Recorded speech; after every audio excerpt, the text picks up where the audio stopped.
안녕하세요. 희망나무TV 이다경입니다. 여러분, 우리는 누구나 행복하고 부유한 삶을 꿈꿉니다. 그래서 내가 복 있는 집, 명당인 터에서 살고 싶은 게 모든 사람의 소망이에요. 오늘은 제가 어떻게 하면 우리 집이 명당터를 만들까? 혹은 이사 계획이 있으신 분은 이 빽빽한 건물숲 사이에서 어떤 집을 고르면 명당집일까? 자, 끝까지 보시고 이사 계획 있으신 분, 이런 집을 고르면 되겠구나. 그리고 우리 집에 좀 안 좋은 기운이 있다. 그거 체크하셔서 여러분의 집을 명당터로 만드는데 도움되시기 바랍니다. 여러분, 우리가 살고자 하는 집을 고를 때는요, 건물의 위치나 아니면 좌향, 그 다음에 그 주변 환경, 이런 걸 다 보고 이 집이 명당집인지 보고 골라야 되거든요. 그리고 실질적으로 그 집에 거주하는 사람이 그 기운을 다 받고 살아갑니다. 여러분, 우리가 명당터를 고르는 데는요, 기본적으로 몇 가지가 있는데 그 중에 한 가지인 이렇게 상기슬 아니면 이런 이렇게 내리막길 같은 데 있는 집들 있잖아요. 그런 집들은 중간 정도에 있는 집이 가장 좋습니다. 왜냐하면 이게 맨 꼭대기, 산기슭의 꼭대기에 있다라고 하면 이 바람의 영향을 굉장히 많이 받아요. 이쪽도 치고 저쪽에서도 치고 동서남북에서 다 치거든요. 그걸 다 받아. 그래서 정말 안 좋은 집이고요. 그 다음에 저 아래쪽에 있는 집은 그 밑에 있는 바닥에 깔리는 나쁜 기운이 또 다 받아쳐, 이 집을. 그래서 상기슭 같은 데 집을 짓는다라고 하시면 중간 정도, 그 정도에 짓는 게 가장 좋습니다. 그리고 우리가 예전부터 남양집 그랬잖아요. 뭐냐면 북쪽이 좀 높고 남쪽이 좀 낮은 그런 남쪽에 향을 둔 그런 집을 남양집이라고 하거든요. 자, 그런 남양집은 왜 좋으냐면 하루에 해가 3시간 이상은 들어와요. 그래서 항상 집안이 이렇게 쾌적한 거죠. 음의 기운보단 양의 기운을 더 많이 받을 수 있는 그런 조건을 가지고 있거든요. 요즘 아파트 같은 걸 우리가 얻어서 가면 뭐 중간층 이상, 로얄층 이렇게 있잖아요. 그런 로얄층도 높은 데를 원하는 게 앞에 있는 아파트가 나를 가리면 안 돼. 그렇죠? 그래서 높은 층을 원하는데 혹시 저층에 사시는 분들도 내 거실에 내 향이 남향으로 돼 있고 그 다음에 그 향 안에 하루에 3시간 이상 햇빛이 들어온다라고 하면 그 터도 좋은 터예요. 그리고 아파트는요, 이렇게 10층 이하가 좋습니다. 왜냐면은 10층 이상은 그 땅의 영향을 좀 못 받아요. 그래서 사람은 이렇게 땅을 밟고 살아야 되고, 그쵸? 땅의 영향을 받고 살아야 되고, 그래야지 우리 몸이 같이 조화를 이루는 거거든요. 이게 모든 자연의 섭리잖아요. 그런데 그러지 못한 10층 이상의 경우에는 제가 조금 이따 이렇게 하고 사십시오 얘기를 해드릴 거예요. 자, 왜 10층 이상이 안 좋냐? 우리가 나무를 보면요, 나무가 30m 정도까지 자라는 게 아마 최고라고 보시면 돼요. 왜냐하면 땅의 기운이 올라가는 게 그 정도까지예요. 그래서 사람도 마찬가지거든요. 그러면 30m 정도면은 아파트 한 10층 정도 되잖아요. 예, 그렇게 해서 우리가 10층까지 정도는 땅의 기운이 올라간다 이렇게 보시면 돼요. 가장 좋은 건 한 5층까지는 좀 활발하게 올라가겠지. 6층부터는 조금 덜 올라가기도 하겠지만 그러나 그 나름대로 우리가 좀 비보를 해놓고 기운을 끌어당겨서 그렇게 살면 되는 거거든요.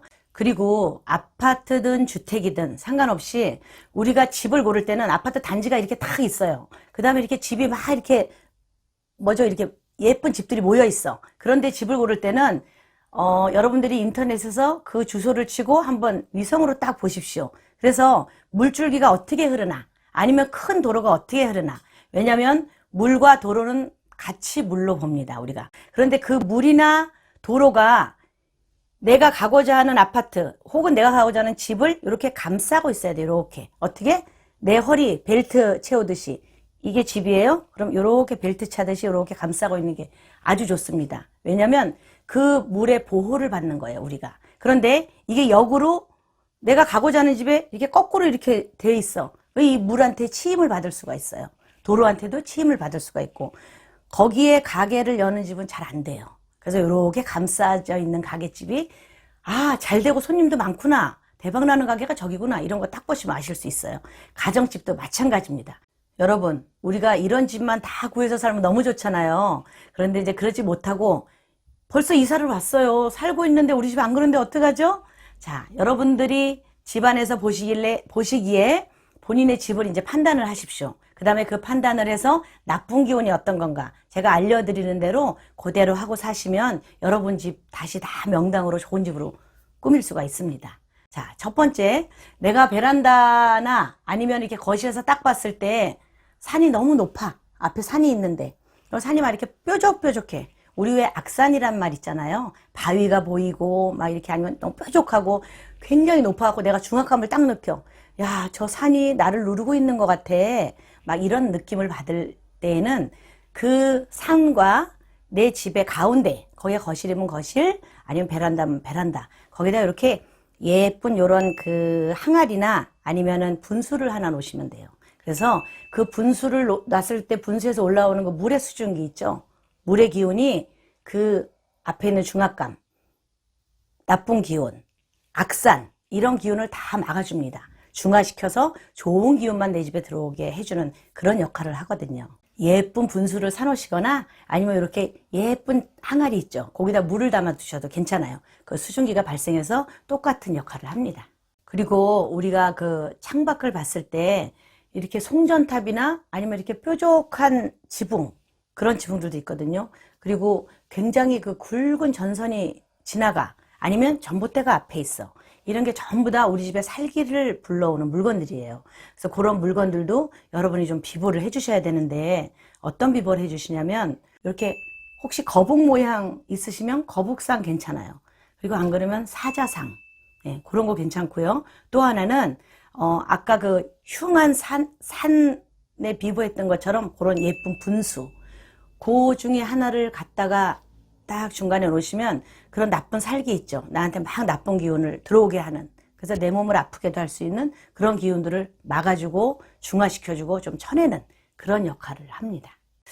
또 하나는 우리 집을 명당, 복당, 명당으로 만들어버리는 거예요. 어떻게 만드냐면, 자, 우리가 현관을 딱 들어오면 보통 중문이 있는 집들도 많지만 중문이 없는 집들도 있죠. 그럴 때는 문을 딱 열어서 바로 거실이야. 그러면 여러분 거기에 이렇게 예쁘게 옆에 무슨 이렇게 거실장이나 이런 거를 만들어서 약간 복주머니 형태를 만들어 주세요. 들어간 입구가 약간 좁았다가 이렇게, 그래서 복주머니 같은 내부 구조를 만들어 주면 우리 집이 그 자체로 명당이 되는 거예요. 아셨죠? 그리고 우리 집에 아무리 흉당이라고 하더라도 내 집안을 명당으로 만들어 놓으면 되는데, 그건 어떠냐면 집 안 거실을 배산임수로 만들어 놓는 거예요. 자, 우리가 거실에 이렇게 앉았어요. 소파에 앉고 저 앞에 이렇게 TV가 있죠. 그러면 내가 소파 뒤에 멋있는 상 그림을 하나 그려서 놓으셔도 되고, 그 다음에 아니면 멋있는 상 그림 액자를 하나 사서 뒤에다 딱 걸어 놓으시면 돼요. 그럼 그 앞에 넓은 거실이 자체가 명당이 되는 겁니다. 그래서 내 집안을 그냥 자체적으로 명당으로 만들어서 사셔도 되고, 그 다음에 바깥에서 오는 흉한 기운은 제가 아까 알려드린 대로 그런 거로 좀 비보를 하시고, 그쵸? 그 다음에 뭐 이런 격각살이나 이런 직충살 같은 게 온다고 싶으면, 그쪽을 딱 반사시켜 줄 만한 그런 아크릴 거울 같은 거로 조금 이렇게 막아주셔도 되고, 위부터 끝까지 다 안 막아도 돼요. 한 요 정도, 50cm 정도 기다란 요런 식사각형 거울을 거기다 딱 갖다 붙여주시면 돼. 그렇게 해서 내가 내 집을 스스로 명당으로 만들어서 좋은 기운, 밝은 기운만 들어오는 그런 집으로 꾸며서 사십시오, 여러분.